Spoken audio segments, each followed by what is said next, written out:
This is a hint video for physics problem number 27.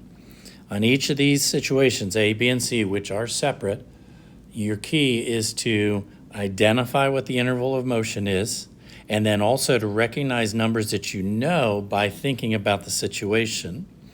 Part A, you have a person jumping off of a diving board.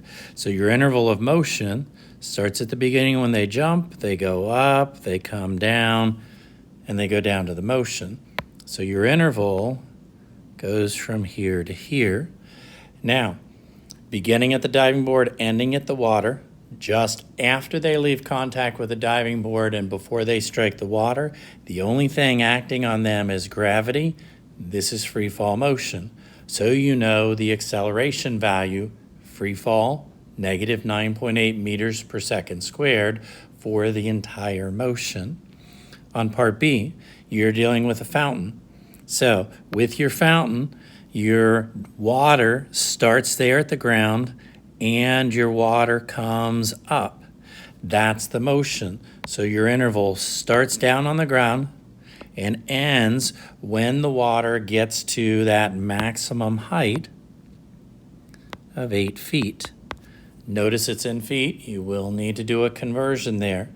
When that water goes up to the top, the only thing acting on it the entire way up is gravity, and gravity is acting downward to slow the motion. When it gets to the very top, it has completely depleted the vertical motion, and then the water will turn around and go back down. So you know a value for the final velocity at the top. Think about that. In part C, the basketball has just gone through the hoop, and now the basketball is leaving the net and falling down to the ground. Whoops, our basketball is falling apart, but that's okay. So the basketball motion goes down there to the ground.